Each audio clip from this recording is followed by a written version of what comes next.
Big ബോസിലെ പ്രേക്ഷകരുടെ ഇഷ്ടതാരമായി മാറിയ വ്യക്തിയാണ് നടി അർച്ചന. മാനസപുത്രി സീരിയലിലെ ഗ്ലോറി എന്ന കഥാപാത്രത്തിലൂടെ നെഗറ്റീവ് റോളിലാണ് അർച്ചന ശ്രദ്ധിക്കപ്പെടുന്നത്. തുടർന്ന് മിനിസ്ക്രീനിലും ചില സിനിമകളിലും അർച്ചന സജീവമായി.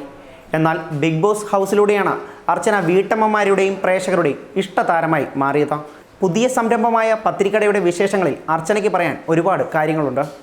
ബിഗ് ബോസ് ഹൗസിലെ 18 മത്സരാർത്ഥികളിൽ നിന്നും അവസാന 6 പേരിൽ എത്തിയതിൽ ഒരാളായിരുന്നു അർച്ചന. സീരിയലിലെ നെഗറ്റീവ് കഥാപാത്രങ്ങളിലൂടെ ശ്രദ്ധേയമായിരുന്നു അർച്ചന എങ്കിലും വീട്ടമ്മമാരുടെ ഏറ്റവും പ്രിയപ്പെട്ട വ്യക്തിയായി അർച്ചന മാറിയത് ബിഗ് ബോസ് ഷോയിലൂടെയായിരുന്നു.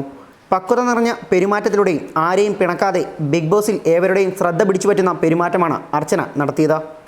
വോട്ട് ലഭിച്ചില്ലെന്ന കാരണത്താൽ പുറത്തായപ്പോൾ പ്രേക്ഷകർ ഏറെ പ്രതിഷേധിച്ചതും അർച്ചനയുടെ കാര്യത്തിലാണ്. പ്രേക്ഷകർ നൽകിയ പിന്തുണയ്ക്ക് തൻ്റെ പത്തിരിക്കടയുടെ ഉദ്ഘാടനത്തിനാണ് അർച്ചന നന്ദി അറിയിക്കുന്നത്.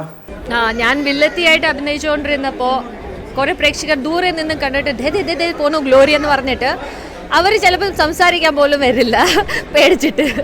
പക്ഷെ ഇപ്പോൾ ബിഗ് ബോസ് ഹൗസിൽ നിന്ന് ഇറങ്ങിയപ്പോൾ ഓടി വന്ന് എന്നെ കെട്ടിപ്പിടിച്ച് സംസാരിക്കുകയാണ് ചെയ്യുന്നത്. അപ്പോൾ വലിയ വ്യത്യാസമാണ് കാണുന്നത്.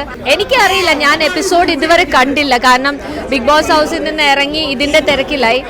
അപ്പോൾ എന്ത് കണ്ടിട്ടാണ് ജനങ്ങൾ എന്നെ ഇഷ്ടപ്പെട്ടത് എനിക്ക് ഇതുവരെ അറിയില്ല. ഞാൻ അവിടെ ജീവിക്കുകയായിരുന്നു.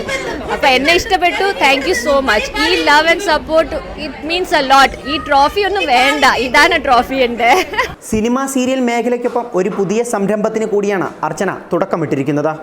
പത്തിരീസ് എന്ന പേരിലുള്ള തൻ്റെ പുതിയ റെസ്റ്റോറൻറ്റ് സംരംഭത്തെ എല്ലാവരും സപ്പോർട്ട് ചെയ്യണമെന്നും അർച്ചന അഭ്യർത്ഥിക്കുന്നു. എല്ലാവർക്കും ഉണ്ടാവുന്ന പോലെ തന്നെ സാധാരണ ഒരു ബിസിനസ്സിലേക്ക് തിരിക്കുമ്പോൾ വളരെ ഒരു ഡിഫിക്കൽട്ട് ജോബാണ്. നമ്മൾ സീരിയലിലും ഫിലിമിലും ഒക്കെ അഭിനയിക്കുന്ന പോലെയല്ല.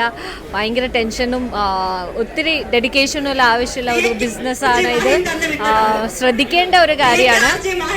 ആദ്യമായിട്ടാണ് ഇങ്ങനെ റെസ്റ്റോറൻറ്റ് ബിസിനസ് സ്റ്റാർട്ട് ചെയ്യാൻ. സത്യം പറഞ്ഞാൽ ഈ ബിഗ് ബോസിൽ കുക്കിങ്ങും എല്ലാവരും ചോദിച്ച് പിന്നെ ഞാൻ വിളിച്ചാൽ എന്നാൽ റെസ്റ്റോറൻറ്റ് തുടങ്ങിയേക്കാം. പക്ഷെ ഞാനല്ല കുക്ക് കേട്ടോ, ഞാനല്ല കുക്ക്. പക്ഷെ എനിക്ക് ഫുഡ്, എൻ്റെ ഫാമിലി ബാക്ക്ഗ്രൗണ്ട് വെച്ച് നോക്കുമ്പോൾ ഫുഡിനോട് ഞങ്ങൾ വളരെ ടേസ്റ്റ് ആസ്വദിക്കുന്ന ആൾക്കാരാണ്. മലബാർ ഫുഡിനെ തേടി ഞാൻ പോകാറുണ്ട്. അപ്പോൾ എൻ്റെ നാട്ടിൽ എനിക്ക് തന്നെ എൻ്റെ സ്ഥലത്ത് മലബാർ റെസ്റ്റോറൻറ്റ് ഓപ്പൺ ചെയ്യാൻ കഴിഞ്ഞു. അത് എൻ്റെ ഭാഗ്യം. നിങ്ങൾ എല്ലാവരും ഇവിടെ വരണം. News desk Malayali life.